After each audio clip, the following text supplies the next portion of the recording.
Alhamdulillah Rabbil Alamin. Nahmaduhu wa nasta'inuhu wa nastaghfiruhu wa nu'minu bihi wa natawakkalu alayhi wa na'udhu billahi min shururi anfusina wa min sayyiati a'malina. Man yahdihillahu fala mudilla lahu wa man yudlilhu fala hadiya lahu.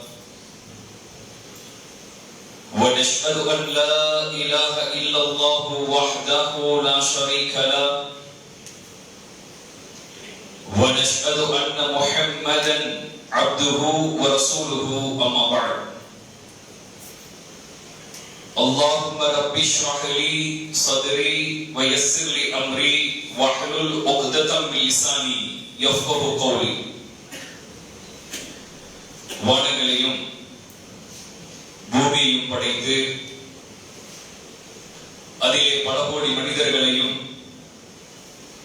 உயிர் ஜீவராசிகளையும் வாழச் செய்து தன்னுடைய வல்லமையை இந்த முழு மனித சமுதாயத்திற்கும் நிலைநாட்டிக் கொண்டிருக்கும் ஏக இறைவனாகிய நம்மை படைத்து பரிபாலனம் செய்து கொண்டிருக்கின்ற அந்த அல்லாஹ் ஒருவன் மீதே எல்லா புகழும் உண்டாகட்டுமாக. அவருடைய சாந்தியும் சமாதானமும் இந்த உலகத்திற்கு அருட்கொடையாக அனுப்பப்பட்ட நபி முஹம்மது ஸல்லல்லாஹு அலைஹி வஸல்லம் அவர்கள் மீதும்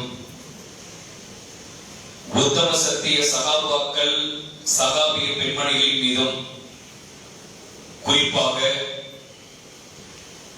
சங்கைக்குரிய இந்த ரமலானுடைய மாதத்தில்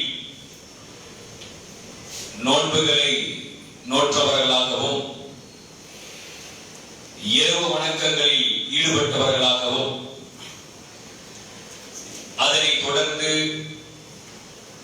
அல்லாஹ்வுடைய மார்க்கத்தை அறிந்து கொள்ள வேண்டும் என்கின்ற மிக உயரிய லட்சியத்திற்காக வேண்டி நாம் எல்லாம் இந்த சபையிலே ஒன்று கூடியிருக்கின்றோம். எந்த நோக்கத்திற்காக வேண்டி இந்த சபையில் நீங்களும் நானும் ஒன்று கூடினோமோ அதனுடைய நிரப்பமான கூலியை அல்லாஹ் ரப்பல் ஆலமீன் இம்மையிலும் மறுமையிலும் வழங்கி நாளை சுவர்க்கத்தில் நபிமார்களோடும் சுகதாக்களோடும் நம் அனைவரையும் ஒன்று சேர்ப்பானாக. அன்பிற்கும் பாசத்திற்கும் உரிய சகோதரர்களே, சகோதரிகளே, பெரியவர்களே, தாய்மார்களே, குர்ஆன் தொகுக்கப்பட்ட வரலாறு என்கின்ற கருப்பொருளை மையமாக கொண்டு கடந்த 2 நாட்களாக இந்த திருமறை குர்ஆன் ஆரம்ப காலத்தில் எப்படி இருந்தது, எப்படியெல்லாம் ரசூல் ஸல்லல்லாஹு அலைஹி வஸல்லம் அந்த திருமறை குர்ஆனை மக்கள் மத்தியிலே ஆர்வம் ஊட்டினார்கள், பாதுகாத்தார்கள் என்கின்ற செய்திகளை எல்லாம் 2 நாட்களில் ஓரளவுக்கு நாம் அறிந்து வைத்திருந்தோம். அதனைத் தொடர்ந்து இன்றைய நாளில் நேற்றைய வரலாற்றினுடைய தொடர்ச்சி இன்ஷா அல்லாஹ் இன்றைய நாளிலும் நாம் பார்க்க கடமைப்பட்டிருக்கிறோம். நேற்றைய தினத்தில் நாம் சொன்னோம், முசைலமா என்று சொல்லப்படக்கூடிய ஒரு பொய்யான ஒரு மனிதன் தன்னை நபி என்று யமாமாவிலே இருந்து மதீனாவிற்கு வந்து தன்னையும் நபி என்று வாதித்துக் கொண்டிருந்தான். அவனிடத்தில் ரசூல் ஸல்லல்லாஹு அலைஹி வஸல்லம் போய் பேசி பிறகு ஒரு குறிப்பிட்ட காலத்திற்கு பிறகு ரசூல் ஸல்லல்லாஹு அலைஹி வஸல்லம் மரணிக்கிறார்கள். மரணித்த பிறகு அபூபக்கர் சித்திக் ரலியல்லாஹு அன்ஹுடைய ஆட்சியில் இந்த பொய்யன் முசைலமாவை கொலை செய்ய வேண்டும் என்பதற்காக வேண்டி எப்படியாவது இவரை நாடு கடத்த வேண்டும், இந்த உலகத்தில் ஃபித்னா ஃபசாதுகளை பரப்பிக் கொண்டிருக்கிறான் என்பதற்காக 2 ஆண்டு காலம் ஆட்சி செய்த அபூபக்கர் சித்திக் ரலியல்லாஹு அன்ஹுடைய தலைமையில் படைகள் சென்று அதிலே ஹாலித் பின் வலீத் ரலியல்லாஹு அன்ஹு அவர்கள் படை தாங்கி அந்த யுத்தத்திற்குள் செல்கின்ற பொழுது அந்த இடத்தில் வக்சி ஆரம்ப காலத்தில் தன்னுடைய ரசூல் ஸல்லல்லாஹு அலைஹி வஸல்லம் அவருடைய சிறிய தந்தையாக இருந்த ஹம்சா ரலியல்லாஹு அன்ஹு அவர்களை கொலை செய்ததனுடைய அந்த கரையை தீர்ப்பதற்கு வக்சி அந்த கோட்டைக்குள்ளே புகுந்து இந்த முசைலமாவை கொலை செய்தார். இது நேற்றைய சுருக்கம். இப்படி முசைலமா என்ற அந்த பொய்யான மனிதன் கொலை செய்யப்படுகிறான். அதை தொடர்ந்து நிறைய சஹாபாக்கள் மரணித்து போனார்கள். அந்த யுத்தத்தில் கிட்டத்தட்ட 1200 சஹாபாக்கள் மரணிக்கிறார்கள். அதிலே 700 சஹாபாக்கள் திருமறை குர்ஆனை மனனம் செய்திருக்கிறார்கள். 700 சஹாபாக்கள் திருமறை குர்ஆனோடு தொடர்பில் இருந்திருக்கிறார்கள். எந்த அளவிற்கு அவர்களுக்கு திருமறை குர்ஆனுடைய தொடர்பு இருந்தது தெரியுமா? ஒரு முறை ரசூல் ஸல்லல்லாஹு அலைஹி வஸல்லம் ஒரு நபி தோழரை அழைப்பார். அழைத்து திருமறை குர்ஆனுடைய ஒரு வசனத்துடைய ஆயத்தை மட்டும் சொல்லி இதனுடைய ஆரம்பத்தையும் முடிவையும் சொல்லுங்கள் என்று சொல்லுவார். உடனே அந்த நபி தோழர் சடசடவே அந்த திருமறை குர்ஆனுடைய ஆயத்திலே வசனம் சொல்லுவார். எனக்கு பிடித்த வசனம் எது என்று ரசூல் ஸல்லல்லாஹு அலைஹி வஸல்லம் கேட்பார். உடனே அந்த நபி தோழர்கள் திடீர் என்று இந்த வசனம் உங்களுக்கு பிடிக்கும் என்று அந்த சபையிலே சொல்லுவார்கள். ரசூல் ஸல்லல்லாஹு அலைஹி வஸல்லம் அந்த நபி தோழரை அழைத்து நெஞ்சிலே ஒரு தட்டை தட்டி விட்டு ரொம்ப அழகான வார்த்தையை சொன்னீர்கள் அபூ முன்தீர் என்று சொல்வார்கள். திருமறை குர்ஆனிலே அதிகம் ஞானம் பெற்றவரே என்று பொருள். அப்படிப்பட்ட சஹாபாக்களை ரசூல் ஸல்லல்லாஹு அலைஹி வஸல்லம் உருவாக்கி வைத்திருந்தார்கள். இப்படி திருமறை குர்ஆனை மனனம் செய்த சஹாபாக்களில் நிறைய நபர்கள் மரணித்து போனார்கள். உடனே இப்படி மரணித்து போன நிகழ்வுகள் நடந்தது ஒரு பக்கம். மீண்டும் சில சஹாபாக்கள் மரணித்து போகிறார்கள். இது எப்படி தெரியுமா? நீங்கள் முஸ்லிம் என்கிற நபிமொழி தொகுப்பினுடைய 3860வது நபிமொழியாக ஒரு செய்தி இடம்பெறுகிறது. இதிலே சில யூதர்கள் என்ன செய்கிறார்கள் தெரியுமா? நபி ஸல்லல்லாஹு அலைஹி வஸல்லம் அவர்களிடத்திலே வருகிறார்கள். வந்து எங்களுக்கு குர்ஆனை கற்றறிந்த உலமாக்களை எங்களோடு நீங்கள் அனுப்பி வைக்க வேண்டும் என்று சொன்னார்கள். உங்களிடத்தில் பாடப்பட்ட உங்களிடத்தில் மார்க்கத்தை அறிந்த அந்த கல்வியாளர்கள் சிலரை எங்களுடைய பிரதேசத்திற்கு நீங்கள் அனுப்பி வையுங்கள். அல்லாஹ்வுடைய ரசூலிடத்தில் யூதர்கள் வந்து பேசினார்கள். ரியல் தக்வான் முஸையா பனு லஹ்யான் என்ற ஒரு கோத்திரத்தில் இருந்து யூதர்கள் வந்தார்கள். இந்த யூதர்கள் வந்து அல்லாஹ்வுடைய ரசூலிடத்தில் சொன்னார்கள், நீங்கள் உங்களிடத்தில் இருக்கிற கல்வியாளர்களை அனுப்பி வைத்தால் எங்கள் தேசத்தில் நாங்களும் கல்வியை கற்றுக்கொள்வோம், நாங்களும் இஸ்லாத்தை படிப்போம், நாங்களும் திருமறை குர்ஆனோடு தொடர்பு ஏற்படுத்துவோம். அப்படியானால் உங்களிடத்தில் இருக்கிற கல்வியாளரை எங்களோடு அனுப்பி வையுங்கள் யா ரசூலுல்லாஹ் என்று சொல்ல 70 சஹாபாக்களை நபி ஸல்லல்லாஹு அலைஹி வஸல்லம் அனுப்பி வைக்கிறார்கள். இந்த 70 சஹாபாக்களும் திருமறை குர்ஆனை மனனம் செய்திருந்த ஹாஃபிஸ். அல்லாஹ் அக்பர். 70 சஹாபாக்களும் திருமறை குர்ஆனை நன்கு பயிற்சி பெற்ற அப்படிப்பட்ட சஹாபாக்களை தான் ரசூல் ஸல்லல்லாஹு அலைஹி வஸல்லம் அனுப்பி வைத்தார்கள். இந்த யூதர்கள் பாதிகள் என்ன செய்தார்கள் தெரியுமா? ஃபிக்ர் மஅூனா என்று சொல்லப்படக்கூடிய ஒரு இடம் வந்தது. இவர்கள் அழைத்து செல்கின்ற பொழுது இவருடைய திட்டம் என்ன? அல்லாஹ்வுடைய ரசூலை அழிக்க வேண்டும், மார்க்கத்தை அழிக்க வேண்டும், தூதர்களை அழிக்க வேண்டும், திருமறை குர்ஆனுடைய தொகுப்பை ஒன்றுமில்லாமல் ஆக்க வேண்டும், இஸ்லாத்துடைய வளர்ச்சி தகர்த்தெறிய வேண்டும். இன்று வரையும் பாதையில் அதைத்தான் செய்து கொண்டிருக்கிறார்கள். இல்லை என்று சொல்ல முடியுமா? இன்றைய 25வது ஆண்டிலும் கூட முஸ்லிம்களுடைய வளர்ச்சி பிடிக்காத நபர்கள் திருமறை குர்ஆனை வீதியிலே போட்டு இருக்கிறார்கள். யூடியூபிலே பார்க்கலாம். திருமறை குர்ஆன் மீது மேலே ஏறி இருக்கிறார்கள். கரிவறைகளை தூக்கி கொண்டு போய் திருமறை குர்ஆனை போடுகிறார்கள். அல்லாஹ்வுடைய ரசூலை கேவலமாக ஏசுவது, திட்டுவது, பறைக்குறை செய்வது, தொழுகையாளிகளை கேவலப்படுத்துவது, அவருடைய தாடியை பார்த்து கிண்டல் செய்வது, தொப்பியை பார்த்து கிண்டல் செய்வது, ஒரு இறை விசுவாசியை கேவலப்படுத்தி மகிழ்வது இன்னும் நடக்கிறது. இன்றைக்கு 1400 ஆண்டுகளுக்கு முன்னால் இந்த பாதையில் இஸ்லாத்தை எதிர்க்க ஆரம்பித்தார்களோ, மார்க்கத்தை அழிக்க வேண்டும் என்று நினைத்தார்களோ, அதனுடைய வீரியம் இன்று வரை குறையவில்லை. ஆனால் மார்க்கத்தை தொட முடியுமா? மார்க்கத்தை அழிக்க முடியுமா? இஸ்லாத்தை ஒன்றுமில்லாமல் ஆக்க முடியுமா?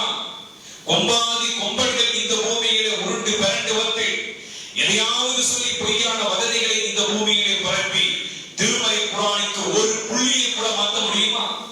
திருமறை குர்ஆனை வசனத்திற்கு இஸ்லாத்தில் இப்படி உண்டு, இஸ்லாம் அழிக்கப்படக்கூடிய மார்க்கம் என்று யாராவது சொல்ல முடியுமா?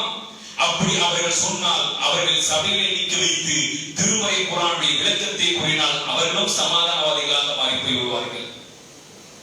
எப்படி எப்படி அப்துல்லாஹ் இப்னு உம்மி மக்தூம் ரலியல்லாஹு அன்ஹு அவர்களும் அதே நேரத்தில் முஸ்அப் இப்னு உமைர் ரலியல்லாஹு அன்ஹு அவர்களும் மக்காவிலே இருந்து மதீனாவிற்கு திருமறை குர்ஆனை மனனம் செய்தவர்கள் தானே போனார்கள். எல்லாம் மிகப்பெரிய உலகை பொறுத்தத்தோடு வெறி பிடித்த அந்த மக்களிடத்தில் சொன்னார்கள், என்னை நீங்கள் வெட்டுவதும் அடிப்பதும் ஒரு பக்கம் இருக்கட்டும் சொன்னார் முஸ்அப் இப்னு உமைர் ரலியல்லாஹு அன்ஹு அவர்கள். அடிப்பதற்கு ஒரு கூட்டமே திரண்டு வந்தது. என்னை நீங்கள் அடிப்பதற்கும் கொலை செய்வதற்கு முன்னால் நான் ஒரு சில வார்த்தைகளை சொல்கிறேன், அதை கேளுங்கள், நியாயம் இருந்தால் எடுத்துக் கொள்ளுங்கள், இல்லை என்றால் என்னை கொலை செய்யுங்கள், நாடு கடத்துங்கள் என்று சொன்னார். இவர் பேசுவதற்கு ஒரு நியாயம் உண்டு, என்னதான் சொல்ல போகிறார் என்று அந்த இடத்தில் முஸ்அப் இப்னு உமைர் ரலியல்லாஹு அன்ஹு அவரிடத்தில் பேசுகிறார்கள். அவர் மலமளவென்று பேச ஆரம்பித்தார். எல்லாம் திருமறை உங்களுடைய ஆயத்துகள், அன்று வரை இறைக்கப்பட்ட வசனங்கள். தாயை கொல்லக்கூடாது, குழந்தைகளை கொல்லக்கூடாது, சிலைகளை வணங்கக்கூடாது, பெற்றோர்களுக்கு கண்ணியத்தை கொடுக்க வேண்டும், மரியாதை கொடுக்க வேண்டும், இந்த உலகத்தில் நீங்கள் எப்பொழுதுமே சுயமரியாதையோடு வாழ வேண்டும், இப்படியெல்லாம் அல்லாஹ்வுடைய ரசூலுக்கு கற்றுக் கொடுத்தார் என்ற திருமறை குர்ஆனுடைய வசனங்கள் அந்த இடத்தில் சொல்ல சொல்ல எதிர்த்தரப்பாணியினர்கள் இஸ்லாத்தை தழுவி வந்தார்கள். நம்முடைய மார்க்கத்திலே உண்டு. இஸ்லாத்தை எதிர்த்த மக்கள் இன்று வரையும் எதிர்க்கிறார்கள். இத்தனை நபர்கள் இஸ்லாத்தை தழுவி கொண்டிருக்கிறார்கள். ஒரு பக்கம் ஃபாத்திமா சபரிமாலா யார்? பிறப்பில் இஸ்லாமியராக, பிறப்பின் அடிப்படையில் இஸ்லாமியர்களாக வந்தவர் அந்த பெண் இல்லை. ஒரு ஆய்வு செய்யக்கூடிய ஒரு ஆராய்ச்சியாளர். அந்த பெண் திருமறை குர்ஆனையும் படித்தார், இந்து மத வேதங்களையும் படித்தார், கிறிஸ்துவ மத கொள்கைகளையும் படித்தார். எதிலே ஈர்க்கப்பட்டார் அந்த பெண்? ஃபைலம் அன்னஹு லா இலாஹ இல்லல்லாஹ், அல்லாஹ்வை வழிபடுங்கள், அல்லாஹ் தான் என்னுடைய ரப், அல்லாஹ்வுடைய தூதர் தான் இந்த உலகத்தில் இறுதி நபி. ஃபைலம் அன்னஹு லா இலாஹ இல்லல்லாஹ், வணக்கத்திற்கு தகுதியானவன் அந்த அல்லாஹ்வை தவிர வேறு யாருமே இல்லை. இன்றைக்கு ஒவ்வொரு நாடுகளுக்கும் சென்று, ஒவ்வொரு தமிழ் பேசக்கூடிய மக்களிடத்திலும் சென்று இன்றைக்கு அல்லாஹ்வுடைய மார்க்கத்தை முன்வைத்துக் கொண்டிருக்கிறார்கள் என்றால் இது யாருடைய ஏற்பாடு? முஸ்லிம் சமுதாயத்திலே பிறந்து முஸ்லிம் காயத்திற்கு பிறந்திருக்கிற நாம் செய்யாத தாவா பணியை அல்லாஹ் தஆலா எங்கிருந்து தொடங்கி இருக்கிறார்? ஃபாத்திமா சபரிமாலா இன்றைக்கு மாம்பேரிலே போய் கடந்த 10 நாட்களுக்கு முன்பு பேசி ஆயிரக்கணக்கான லட்சக்கணக்கான செய்திகள் அந்த இடத்தில் இஸ்லாத்தை பற்றி பரப்பப்படுகிறது, பேசப்படுகிறது. ஒரு இந்து மத சகோதரி இஸ்லாத்தை தழுவி அல்லாஹ்வுடைய வேதத்தை சமூகத்தில் பரப்புகிறார் என்றால் அல்லாஹ் நாடினால் இந்த மார்க்கத்தை எப்படியும் உயர்த்தி வைப்பான், எவனாலும் அழிக்க முடியாது. இஸ்லாமிய மார்க்கத்துடைய ஒரு நபிமொழியோ, ஒரு மார்க்கத்துடைய ஒரு சுன்னாவையோ, ஒரு திருமறை குர்ஆனை வசனத்தையோ யாராலும் தொட்டு பார்க்க முடியாது. காரணம், இந்த மார்க்கத்தை நான் பாதுகாக்கிறேன். இஸ்லாமுடைய ஜோதியை எவராலும் தொட முடியாது. இப்படி அல்லாஹ்வுடைய தூதர் ரசூல் ஸல்லல்லாஹு அலைஹி வஸல்லம் அவர்கள் என்ன செய்கிறார்கள் தெரியுமா? 70 சஹாபாக்களை இவர்கள் சொன்னார்கள், எங்களுடைய குலத்திற்கு அனுப்பி வைத்தால் நாங்கள் இஸ்லாத்தை ஏற்றுக்கொள்வோமே, ரசூலை நீங்கள் அனுப்பி வைங்கள் என்ற ஒரு பொய்யான வார்த்தையை சொல்லி அனுப்பி வைக்க ரசூல் ஸல்லல்லாஹு அலைஹி வஸல்லம் அந்த பேச்சை நம்பி அனுப்பி வைத்தார்கள். ஃபிக்ஹு ஊனா என்று சொல்லப்படக்கூடிய அந்த இடத்தில் 70 சஹாபாக்களை கொலை செய்தார்கள் பாவிகள். 70 குர்ஆனை மனனம் செய்த காஃபிர்கள் கொல்லப்பட்டார்கள். உடனே இந்த செய்தி உமர் ரலியல்லாஹு அன்ஹு அவர்களுக்கு கிடைக்கிறது. அல்லாஹ்வுடைய ரசூல் பல காலம் இதற்காக கண்ணீர் வடித்து அழுதிருக்கிறார்கள் என்று ஹதீஸ்களின் மூலமாக நம்மால் பார்க்க முடிகிறது. உமர் ரலியல்லாஹு அன்ஹு அவர்கள் உடனே ஓடி வருகிறார்கள். அபூபக்கர் சித்திக் ரலியல்லாஹு அன்ஹு அவர்களை சந்திக்க. காரணம், அவர்தான் அன்றைக்கு ஆட்சியாளருடைய கலீஃபாவாக இருந்தார். உடனே அபூபக்கர் சித்திக் ரலியல்லாஹு அன்ஹு அவர்களை அழைத்து அவசரமாக ஒரு ஆலோசனை கூட்டம் நாம் நடத்தியே ஆக வேண்டும். அந்த அவசர ஆலோசனை கூட்டத்தில் முடிவெடுக்கப்பட்டது. உமர் ரலியல்லாஹு அன்ஹு சொல்கிறார்கள், நிறைய சஹாபாக்களை நாம் இழந்து கொண்டிருக்கிறோம். யமாமாவுடைய ஒரு யுத்தத்தில் நிறைய குர்ஆனை மனனம் செய்தவர்கள் மரணித்து போய்விட்டார்கள். அது மட்டுமல்ல, ஃபிக்ஹு ஊனா என்ற இடத்தில் யூதர்கள் நம்முடைய குர்ஆனை மனனம் செய்த 20 சஹாபாக்களையும் கொலை செய்து விட்டார்கள். இப்படியே மார்க்கத்தை அறிந்தவர்கள் மரணித்துக் கொண்டே போனால் இந்த மார்க்கத்துடைய திருமறை குர்ஆனுடைய நெஞ்சத்தில் தங்கிய மக்களை நாம் இழந்து விட்டால் எப்படி மார்க்கத்தை பாதுகாப்பது? எப்படி குர்ஆனை பாதுகாப்பது? ஏதாவது ஒரு ஏற்பாடு செய்ய வேண்டும். இதனுடைய பிரதியை நாம் எப்படியாவது அதிகப்படுத்த வேண்டும் என்று சொல்லி உமர் ரலியல்லாஹு அன்ஹு அவர்கள் அபூபக்கர் சித்திக் ரலியல்லாஹு அன்ஹு அவர்களிடத்திலே ஆலோசனை சொல்கிறார். அபூபக்கர் சித்திக் ரலியல்லாஹு அன்ஹு அவர்கள் என்ன சொல்கிறார்கள்? நான் இந்த வேலைக்கு வர மாட்டேன். காரணம், ரசூல் ஸல்லல்லாஹு அலைஹி வஸல்லம் செய்யாத ஒரு காரியத்தை என்னால் செய்ய முடியாது.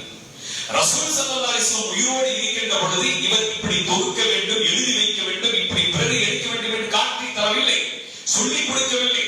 ரசூல் ஸல்லல்லாஹு அலைஹி வஸல்லம் சொல்லாமல் செய்யாத ஒன்றை அவர் வர்ணித்து போய்விட்டார்.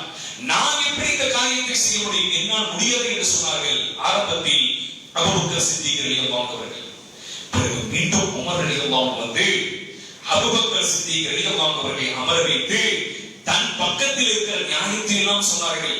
கொஞ்சம் நம் சமுதாயத்தை யோசித்து பாருங்கள். இப்படியே மார்க்கத்தை அறிந்த உலமாக்கள் மரணித்து போனால், கல்வியாளர்கள் அகற்றப்பட்டால் சமூகத்தினுடைய நிலைமை என்னாவது? இதற்கு ஒரு மாற்று ஏற்பாடு செய்ய வேண்டும் என்று தன் பக்க நியாயத்தை சொல்ல அல்லாஹ் தஆலா உள்ளத்தில் அபூபக்கர் சித்திக் ரலியல்லாஹு அவருடைய உள்ளம் திறக்கப்படுகிறது. நீங்கள் சொல்வது சரிதான் என்று அபூபக்கர் சித்திக் ரலியல்லாஹு அவர்கள் உடனே உள்வாங்கி இந்த பிரதியை நாம் எடுக்க வேண்டும், அதிகமாக இது மக்கள் மத்தியில் சென்றடைய வேண்டும் என்று சொல்லி என்ன செய்கிறார்கள் தெரியுமா? உடனே ஸைத் பின் சாபித் ரலியல்லாஹு அவர்களை அழைக்கிறார்கள். இவர் யார்? வஹி எழுதிய நபித்தோழர், அல்லாஹ்வுடைய தூதரோடு பயணித்த நபித்தோழர், சஹாபாக்களிடத்திலே அதிக கல்வி அறிவு பெற்றிருந்த நபித்தோழர்களில் அல்லாஹ்வுடைய ரசூல் செல்கின்ற எல்லா சபைகளிலும் கல்விமான்களில் சிறந்தவராக இந்த ஸைத் பின் சாபித் ரலியல்லாஹு அவர்கள் இருக்கின்றார்கள். அபூபக்கர் சித்திக் ரலியல்லாஹு அழைக்கிறாங்க. ஸைத் பின் சாபித் அவர்களே வாங்க ரலியல்லாஹு வரலாம். அவர் வந்தார். அபூபக்கர் சித்திக் ரலியல்லாஹு அவர்கள் சொல்கிறார்கள், என்ன செய்தி? பக்கத்துல உமர் ரலியல்லாஹு அமர்ந்திருக்கிறாங்க. உமர் ரலியல்லாஹு பேசல. அபூபக்கர் சித்திக் ரலியல்லாஹு அவர்கள் பேச ஆரம்பிக்கிறார்கள். ஸைத் பின் சாபித் ரலியல்லாஹு அவர்களை பார்த்து, நிறைய சஹாபாக்களை இந்த சமூகத்தில் நாம் இழந்து கொண்டிருக்கிறோம் அதிகாரிகள். இப்படியே காலம் சென்றது என்றால் இந்த சமுதாயத்தில் தாம்பூத்துகள் தனி தூக்க ஆரம்பிக்கும், தீய சக்திகள் பெருக ஆரம்பிக்கும். கல்விமான்கள் இல்லை என்றால் இந்த உலகத்தில் ஃபித்னா ஃபசாதுகள் உண்டாகும், சுய விளக்கங்களை மக்கள் சொல்ல ஆரம்பிப்பார்கள். ஆகவே இந்த பிரதியை உடனடியாக நாம் தொகுத்து மக்கள் மத்தியிலே விநியோகம் செய்ய வேண்டும், அதை பிரதி எடுத்து பாதுகாக்க வேண்டும், மக்கள் படிக்கிற வகையில் எல்லா வடிவங்களையும் செய்ய வேண்டும் என்று சொன்னார்கள். உடனே ஸைத் பின் சாபித் ரலியல்லாஹு அவர்கள் சொல்கிறார்கள், இதோ தெரிகிறதே இந்த மலை, இந்த மலையை கொஞ்சம் நகர்த்தி வையுங்கள் என்று சொன்னால் கூட நான் நகர்த்தி வைக்க முயற்சி செய்வேன், ஆனால் இந்த பணியை என்னால் செய்ய முடியாது. அவ்வளவு சிரமமான ஒரு காரியம். இதை என்னிடத்தில் நீங்கள் துவக்க சொல்கிறீர்கள், இது எப்படி என்னால் முடியும்? சத்தியமாக என்னால் முடியாது என்று சொன்னார்கள். பிறகு மீண்டும் அபூபக்கர் சித்திக் ரலியல்லாஹு அவர்கள் தன் தரப்பு நியாயத்தை சொல்ல அவருடைய உள்ளத்தையும் அல்லாஹ் தஆலா விசாலப்படுத்தினான். இவர் சொன்னார், அல்லாஹ்விற்காக வேண்டி இந்த பணியை நான் எடுத்து செய்கிறேன் என்று சொன்ன செய்தி புகாரியுடைய 4988வது செய்தியில் அவர் உள்வாங்கி அதனை மக்களுக்கு விநியோகம் செய்கிற பணியிலே இறங்கினார் என்கிற தகவலை நம்மால் பார்க்க முடிகிறது. இந்த சாபித் பின் கைஸ் ரலியல்லாஹு அவர்கள், ஸைத் பின் சாபித் ரலியல்லாஹு அவருடைய பணி எப்படி இருந்தது தெரியுமா? எந்தெந்த மக்கள் ஒவ்வொரு பகுதியிலே இருந்தார்களோ அந்த ஹாஃபில் எல்லாம் ஒரே இடத்திலே ஒன்று கூட்டுகிறார்கள். இந்த ஸைத் பின் சாபித் ரலியல்லாஹு அவர்கள் எல்லா பகுதி மக்களும் ஒரே இடத்திலே வந்து சேர்கிறார்கள். அல்லாஹ்வுடைய ரசூலுடைய வீட்டிலே ஒரு பிரதி இருந்தது. எலும்புகளில் எழுதப்பட்ட வசனங்கள், தோள்களில் எழுதப்பட்ட வசனங்கள், வெண்ணிற கற்களில் எழுதப்பட்ட வசனங்கள், இதையெல்லாம் கொண்டு வரும்படி சொன்னார்கள் இந்த ஸைத் பின் சாபித் ரலியல்லாஹு அவர்கள். எல்லாம் ஒரே இடத்திலே கொண்டு வந்து வைக்கப்பட்டு சஹாபாக்களுக்கு மத்தியிலே எல்லா செய்திகளும் பரிமாறப்பட்டன. எல்லா செய்திகளும் ஒன்றற்பின் ஒன்றாக அந்த இடத்திலே தொகுக்கப்பட்டு இப்படித்தான் ஒரு பிரதி எடுக்க வேண்டும் என்கின்ற அந்த ஒரு பிரதி அபூபக்கர் சித்திக் ரலியல்லாஹுடைய ஆட்சி காலத்திலே எடுக்கப்பட்டு அபூபக்கர் சித்திக் ரலியல்லாஹு அவர்கள் இந்த பணியை செய்வதற்கு ஸைத் பின் சாபித் ரலியல்லாஹு அவர்களை அமர்த்தி இந்த பணியை செய்து முடித்தார்கள். பிறகு அபூபக்கர் சித்திக் ரலியல்லாஹு அவர்கள் என்ன ஒரு ஏற்பாட்டை செய்தார்கள் தெரியுமா? அல்லாஹ்வுடைய ரசூல் அவர்களுக்கு ஆயத்துகள் அருளப்பட்டது, வசனங்கள் இறக்கப்பட்டது. ஆனால் சில நேரங்களில் ரசூல் ஸல்லல்லாஹு அலைஹி வஸல்லம் அவர்களுக்கு இறக்கப்படக்கூடிய வசனங்கள் இறக்கப்பட்ட நேரத்தில் அல்லாஹ்வுடைய ரசூல் எழுதுங்கள் என்று சொல்லக்கூடிய இடத்தில் எல்லா சஹாபாக்களும் இருக்க மாட்டார்கள். ஏதாவது வேலையின் காரணமாக சில சஹாபாக்கள் அங்கும் இங்குமாக வேறு ஒரு சில பிரதேசங்களுக்கு சென்றிருப்பார்கள். இப்படி அவர்கள் சென்றிருந்த சஹாபாக்களுக்கு ரசூல் ஸல்லல்லாஹு அலைஹி வஸல்லம் அவர்களுக்கு இறக்கப்பட்ட வசனங்கள் என்ன என்பது அவர்களுக்கு தெரியாது. ஆனால் அல்லாஹ்வுடைய ரசூலோடு இருந்த சஹாபாக்கள் எழுதி கொள்வார்கள். அப்படி சென்ற அந்த சஹாபாக்களுக்கு இந்த வசனம் இறங்கியது தெரியாமலே அவர்கள் வாழ்ந்து கொண்டிருப்பார்கள். அவர்களை எல்லாம் ஒன்றிணைத்தார்கள் அபூபக்கர் சித்திக் ரலியல்லாஹு அன்ஹு அவர்கள். ஒன்றன் பின் ஒன்றாக ஒரு சிலருக்கு ஒரு சில வசனங்கள், ஒரு சில சஹாபாக்களுக்கு தெரியாமல் இருந்தது, ஒரு சில சஹாபாக்கள் முன்னால் எழுதியது, பிறகு 2 வசனங்கள் அருளப்பட்டிருக்கும், அது சில சஹாபாக்களுக்கு தெரியாமல் இருந்திருக்கும்.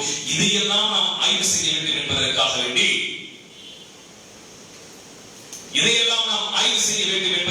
வேண்டி என்ன நடந்தது தெரியுமா? இந்த அபூபக்கர் சித்திக் ரலியல்லாஹு அன்ஹு அவர்கள் எல்லா சஹாபாக்களையும் ஒன்றிணைத்து அவர்களிடத்தில் இந்த திருமறை குர்ஆனுடைய வசனங்களை எல்லாமே தொகுத்து ஒரு பிரதியாக மாற்றி எடுத்தார்கள் என்கின்ற செய்தியை நம்மால் பார்க்க முடிகிறது. அடுத்த சம்பவம் என்ன நடந்தது என்றால், அல்லாஹ்வுடைய ரசூல் அவர்கள் அவருடைய வீட்டிலே இருந்த அந்த பிரதி, சஹாபாக்களிடத்திலே இருந்த பிரதி, இன்னபிற பிரதிகள் எல்லாத்தையும் ஒன்றிணைத்து செய்து பின் சாபித் ரலியல்லாஹு அன்ஹு அவர்கள் தொகுத்து முடித்தார்கள். அதற்கு பிறகு அந்த பிரதி என்பது முழுமையாக மக்கள் மத்தியில் அபூபக்கர் சித்திக் ரலியல்லாஹு அன்ஹு ஆட்சி காலத்தில் சென்றடைந்ததா என்றால் இல்லை, அது குறைவாகத்தான் சென்றடைந்தது. இப்படிப்பட்ட ஒரு கால சூழ்நிலையில் உமர் ரலியல்லாஹு அன்ஹு அவர்கள் அபூபக்கர் சித்திக் ரலியல்லாஹு அன்ஹு ஆட்சி காலத்திற்கு பிறகு உமர் ரலியல்லாஹு அன்ஹு அவருடைய கையிலே இந்த பிரதி இருந்தது. உமர் ரலியல்லாஹு அன்ஹு அவர்கள் அந்த பிரதியை அபூபக்கர் சித்திக் ரலியல்லாஹு அன்ஹு அவரிடத்திலே இருந்து தன் கரத்திலே வைத்து பாதுகாத்து வந்தார்கள். அபூபக்கர் சித்திக் ரலியல்லாஹு அன்ஹு அவர்கள் 10 ஆண்டு காலம் இஸ்லாமிய ஆட்சி செய்தார்கள். அப்படியே அந்த காலம் நகர்ந்து கொண்டே இருந்தது. அந்த உமர் ரலியல்லாஹு அன்ஹு அவர்கள் 10 ஆண்டு காலம் ஆட்சி செய்து காலம் நிகழ்ந்த பிறகு உமர் ரலியல்லாஹு அன்ஹு அவர்கள் மரணிக்கிறார்கள். பிறகு ஹப்ஸா ரலியல்லாஹு அன்ஹா அவருடைய கரத்திலே அந்த பிரதி இருந்தது, மூலப்பிரதி. ஹப்ஸா ரலியல்லாஹு அன்ஹா அவர்கள் யார்? உமர் ரலியல்லாஹு அன்ஹுடைய மகள், அல்லாஹ்வுடைய ரசூலுடைய மனைவி. அவருடைய கரத்திலே இந்த பிரதி பாதுகாத்து வைக்கப்பட்டிருந்தது. அதற்கு பிறகு உஸ்மான் ரலியல்லாஹு அன்ஹு அவர்கள் ஆட்சிக்கு வருகிறார்கள், அடுத்த கலீஃபா. இவர் 13 ஆண்டு காலம் ஆட்சி செய்கிறார் அந்த பிரதேசத்தில். இப்படி இந்த உஸ்மான் ரலியல்லாஹு அன்ஹுடைய ஆட்சி காலத்திலே தான் நிறைய குழப்பங்கள் உண்டானது. நிறைய அரசியல் பிரச்சனைகள், பின்னணிகள் எல்லாம் உஸ்மான் ரலியல்லாஹு அன்ஹுடைய ஆட்சி காலத்திலே நிறைய குழப்பமான சூழ்நிலைகள் உருவாக்கப்பட்ட காலம் அந்த காலம். அப்படிப்பட்ட அந்த சூழ்நிலையில் என்ன நடக்கிறது? உஸ்மான் ரலியல்லாஹு அன்ஹுடைய ஆட்சியினுடைய கீழ் கவர்னராக உதைபா பின் யமான் ரலியல்லாஹு அன்ஹு அவர்கள் கவர்னராக இருக்கிறார்கள். இவர் ஓடி வந்து சொல்கிறார்கள், மக்களுடைய கூட்டம் விரிவடைந்து கொண்டே போகிறது. உஸ்மான் அவர்களே, மக்களுடைய கூட்டம் அதிகரித்துக் கொண்டே போகிறது. மக்கள் எல்லோரும் இஸ்லாத்தை தழுவிக்கொண்டே இருக்கிறார்கள். நம்முடைய நாட்டில் இருக்கிற நிறைய அறிஞர்கள் ஒவ்வொரு தேசத்திற்காக வேண்டி சென்று கொண்டிருக்கிறார்கள். ஆகவே கல்வி அறிவு என்பது இன்னும் அதிகமாக நமக்கு தேவை. பிரதி எடுக்கக்கூடிய இந்த பணியை இன்னும் நாம் தீவிரப்படுத்த வேண்டும். காரணம், ஒவ்வொரு தேசத்திற்கு ஒரு 10 நபர்கள் அறிவாளிகள் அந்த இடத்திலே சென்று விட்டால் மக்கள் அதிகம் இருக்கிற இடத்தில் இன்னும் போவதற்கு ஆட்கள் குறைவு.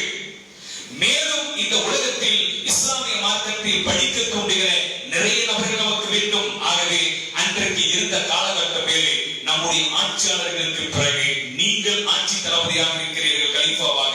ஆகவே இந்த பிரதியை அதிகப்படுத்த ஏதாவது ஒரு காரியத்தை திட்டமிட்டு குர்ஆனுடைய தொகுப்பை அதிகமாக நாம் தொகுப்பதற்கு, பிரதியை எடுப்பதற்கு நீங்கள் ஏதாவது ஒரு முயற்சி செய்யுங்கள் என்கின்ற செய்தி உஸ்மான் ரலியல்லாஹு அன்ஹுடைய காலத்திலே சொல்லப்பட்டவுடன் உதைபா பின் யமான் ரலியல்லாஹு அன்ஹு அவர்கள் சொல்கிறார்கள், இதை உஸ்மான் ரலியல்லாஹு அன்ஹு அவர்கள் உள்வாங்கினார்கள்.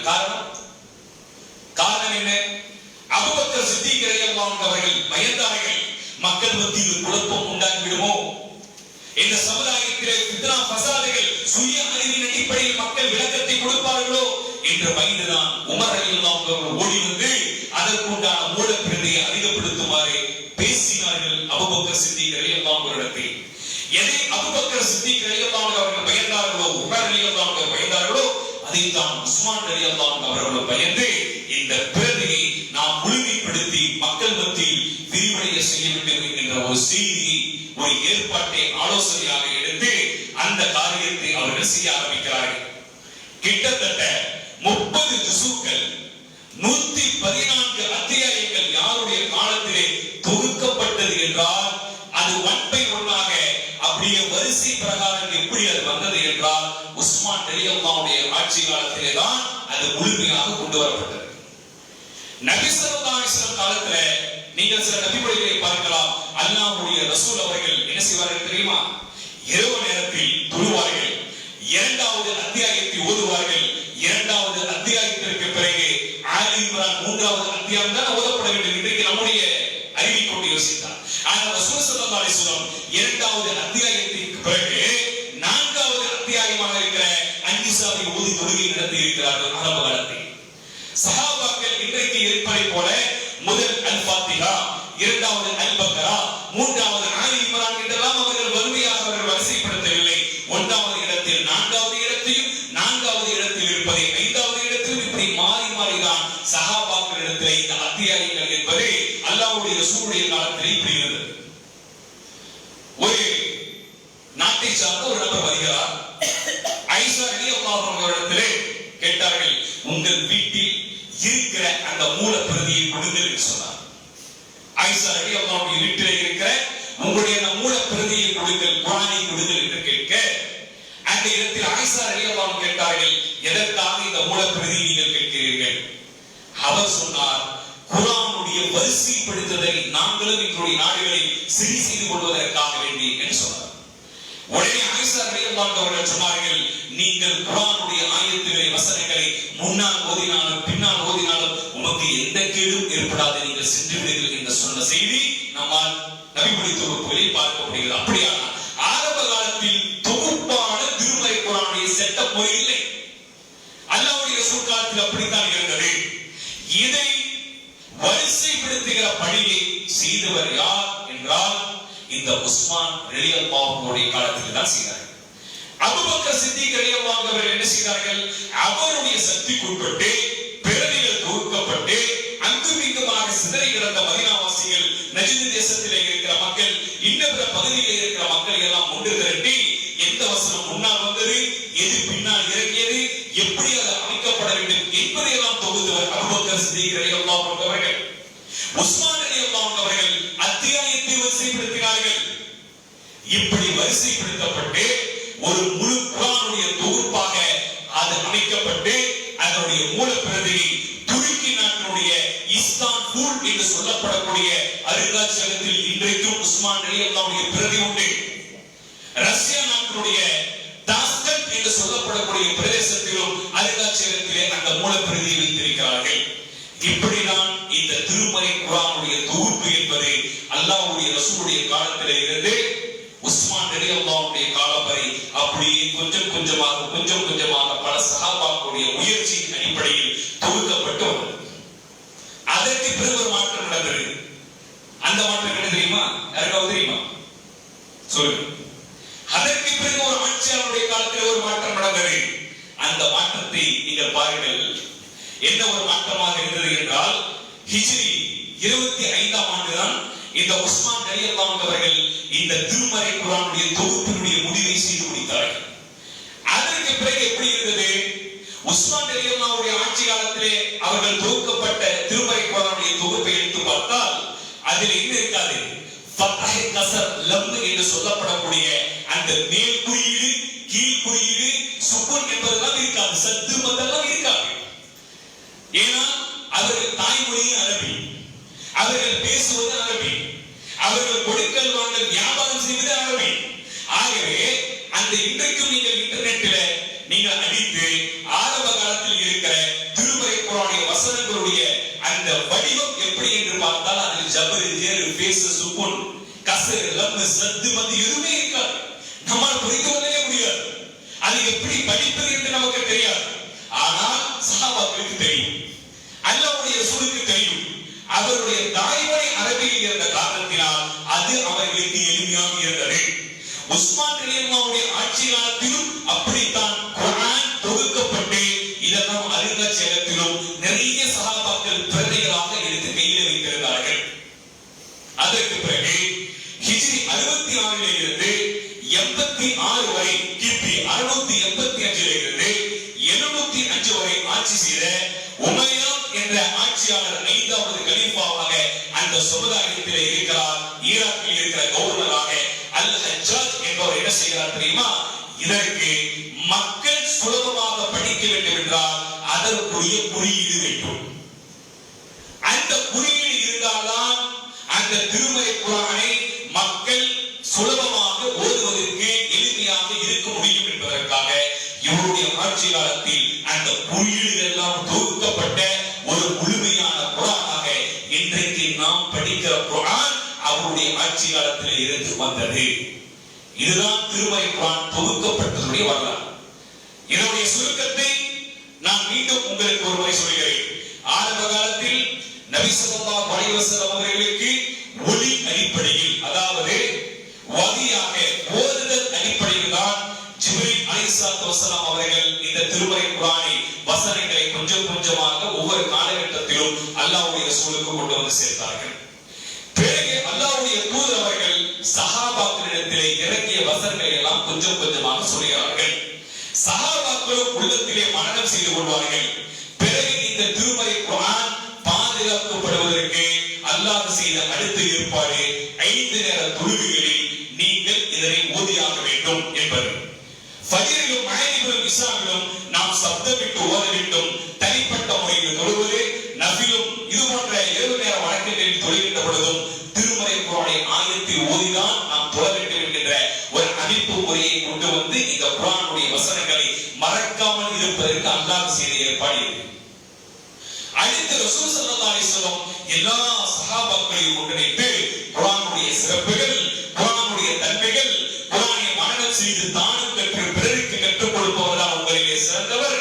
இந்த உலகத்தில் குர்ஆனை மனனம் செய்தவர்கள் ஒளியினாலான மேடையிலே இருப்பார்கள் என்கின்ற சிறப்புகளை எல்லாம் சொல்லி மக்களை வென்றெடுத்து ஆர்வமூட்டி இருக்கிறார்கள். அதற்கு பிறகு இந்த திருமறை குர்ஆனை அல்லாஹ் தஆலா ஒவ்வொரு ஆண்டும் ஜிப்ரீல் அலைஹிஸ்ஸலாத்து வஸலாம் அவர்களை ரமலானுடைய மாதத்திலே இறக்கி ரசூல் ஸல்லல்லாஹு அலைஹி வஸல்லம் அவர்களிடத்திலே திருமறை குர்ஆனை ஓத சொல்லி சரி பார்ப்பார்கள். அல்லாஹ்வுடைய ரசூலுடைய மரணம் அந்த ஆண்டில் மட்டும் 2 முறை திருமறை குர்ஆனை ஓத சொல்லி சரி பார்த்திருக்கிறார்கள். இப்படி பாதுகாக்கப்பட்டது. பிறகு சஹாபாக்கள் என்ன செய்கிறார்கள்? அல்லாஹ்வுடைய ரசூல் எழுதுகோலி மூலமாக எழுதி வைக்க வேண்டும் என்று சொல்ல அது அப்படியே ஒவ்வொரு செய்திகளும் பதிவு செய்யப்படுகிறது. தோள்களிலும் மரப்பட்டைகளிலும் இன்னும் கல்களிலும் அது பாதுகாக்கப்பட்டது. அதற்கு பிறகு ரசூலுல்லாஹ்வுடைய மரணத்திற்கு பிறகு இதனுடைய வீரியம் குறைந்து வரக்கூடிய சூழ்நிலையில் அபூபக்கர் சித்திக் ரலியல்லாஹு ஆட்சியாலும் அந்த ஆட்சி காலத்தில் பொய்யனாக இருக்கிற முஸைலமாவை எதிர்த்து யுத்தம், அந்த யுத்தத்திற்கு பிறகு சஹாபாக்களில் மரணம் செய்தவர்கள் மரணித்து போகிறார்கள். 70 சஹாபாக்கள் கொலை செய்யப்படுகிறார்கள். அந்த மரணத்திற்கு பிறகு பிறர்கள் பாதுகாக்கப்பட வேண்டும் என்பதற்காக வேண்டி இந்த செய்தியின் சாபித் ரலியல்லாஹு அவர்களை அழைத்து அபூபக்கர் சித்திக் ரலியல்லாஹு அவர்கள் பிரதிகளை கிடைக்கிறார்கள். அதுவும் மக்கள் மத்தியில் கொண்டு போய் சரியான முறையில் சேராத காரணத்தினால் அடுத்த கலீஃபா உஸ்மான் ரலியல்லாஹு அவர்கள் வருகிறார்கள்.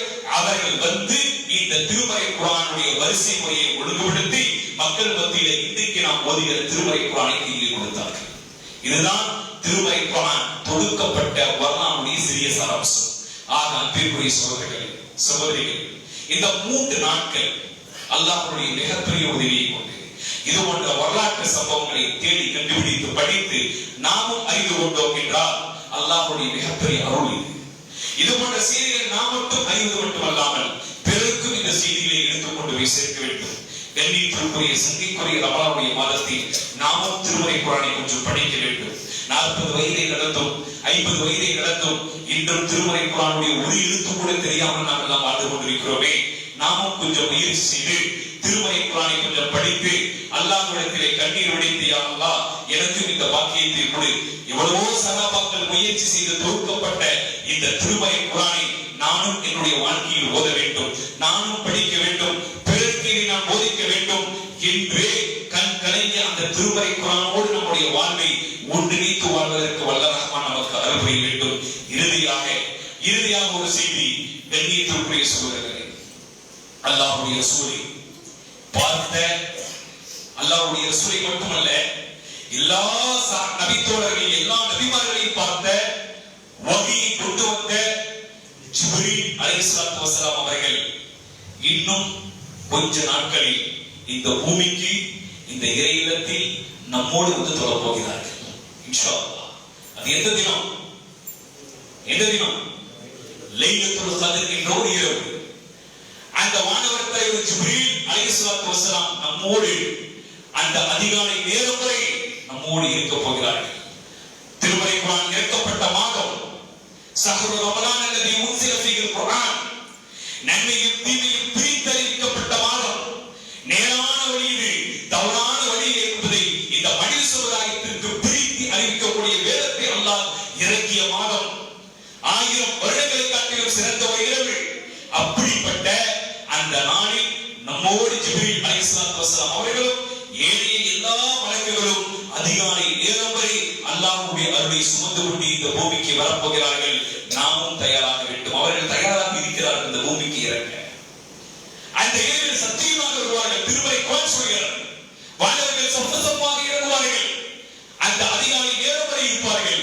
அந்த மலக்குகளுடைய அந்த அல்லாஹ்வுடைய அருளை சுமந்து வரக்கூடிய அந்த மலக்குகள் இந்த பள்ளிக்கு வருகின்ற பொழுது, நம்மோடு அவருடைய அருள் இருக்கின்ற பொழுது அதிகமாக பேசுவதை தவிர்த்து, அதிகமாக மொபைல் போனில் நேரத்தை கழிப்பதை தவிர்த்து, திருமறை குர்ஆனோடும் பாவ மன்னிப்போடும் இஸ்திக்ஃபாரோடும் தனிமையிலே அமர்ந்து என்னுடைய வாழ்க்கையை செய்த எல்லா காரியங்களையும் முன்வைத்து படைத்த அல்லாஹ்விடத்திலே மன்றாடி கண்ணீர் வடித்து ஒரு சிறந்த மூமினாக மாறுவதற்கு இந்த ரமலானுடைய மாதம் எனக்கு பயனளிக்க வேண்டும். அப்படிப்பட்ட மாற்றத்திற்குரிய ரமலானாக இது அமைய வேண்டும் என்று நாம் எல்லாம் வாசிக்க வேண்டும். காரணம் என்ன? கடந்த வருடத்திலே இருந்த சகோதரர்கள் இந்த வருடம் இல்லை. அவர்கள் நினைத்து பார்த்தார்களா? 2024 இருந்த சகோதரர்கள் சகோதரிகள் அடுத்த 25வது வருடத்தில் நான் மரணித்து போய்விடுவேன் என்று அவர்களுக்கு தெரியுமா? தெரியுமா சகோதரர்களே? தெரியாது. அவர்களை அல்லாஹ் தஆலா இந்த பூமியின் மீது வாழ வைத்த அல்லாஹ் அவருடைய காலங்களை முடித்து மன்னரை வாசிகளாக மாறி போய்விட்டார்கள். இந்த 2025 இன்றைய நிமிடம் நாம் ஆண்டு கொண்டிருக்கிறோம். அடுத்த நிமிடம் உங்களுக்கு எனக்கு உத்தரவாதம் இல்லை. நாளைக்கு மரணம் வராதா? நாளை மறுநாள் மரணம் வராதா? இந்த ரமலான் முடிவதற்குள் இந்த 10, 7 நோன்பு 8 நோன்புக்குள் எத்தனை சகோதரர்கள் நம்மை விட்டு போய்விட்டார்கள்? அடக்கஸ்தலத்திற்கு போனமா இல்லையா? மன்னரையை போய் துஆ செய்தமா இல்லையா? அந்த நிலைமை நமக்கும் வரும் சகோதரர்களே. அதற்கு முன்னால் கிடைத்த வாய்ப்பை பயன்படுத்த வேண்டும். அல்லாஹ்வுடைய தூதர் மெம்பரிலே ஒரு பாதத்தை, முதல் பாதத்தை வைத்தார்கள், ஆமீன் என்று சொன்னார்கள். இரண்டாவது பாதத்தை மெம்பரின் மீது வைத்தார்கள், ஆமீன் என்று சொன்னார்கள். மூன்றாவது பாதத்தை மெம்பரின் மீது வைத்தார்கள், ஆமீன் என்று சொன்னார்கள்.